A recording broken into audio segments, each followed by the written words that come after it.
رسول اللہ صلی اللہ علیہ وسلم نے فرمایا،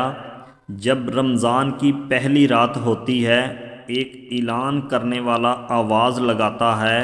اے نیکی کے طلبگار آگے بڑھ، اور اے برائی کے طلبگار رک جا،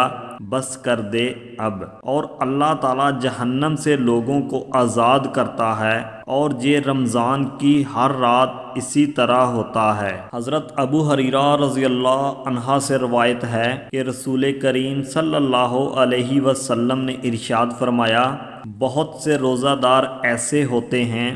جنہیں ان کے روزہ سے سوائے پیاسا رہنے کے اور کچھ حاصل نہیں ہوتا، اور رات میں عبادت میں مشغول رہنے والے بہت سے ایسے ہیں جنہیں ان کی عبادت سے سوائے بے خوابی کے اور کچھ حاصل نہیں ہوتا۔ امام ذہبی رحمۃ اللہ علیہ فرماتے ہیں، جو شخص رمضان کا روزہ بغیر کسی عذر کے چھوڑ دے تو وہ زانی اور عادی شرابی سے زیادہ برا شخص ہے، بلکہ اہل ایمان ایسے شخص کے اسلام کو مشکوک سمجھتے ہیں اور اسے زندیق اور بے دین خیال کرتے ہیں۔ حضرت ابو ہریرہ رضی اللہ عنہ سے روایت ہے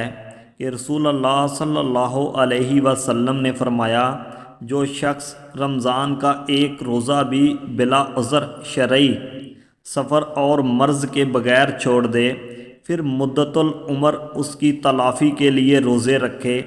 تب بھی ایک روزے کی کمی پوری نہ ہوگی۔ رسول اللہ صلی اللہ علیہ وسلم نے فرمایا، اللہ ہر افطار کے وقت کچھ لوگوں کو جہنم سے آزاد فرماتا ہے،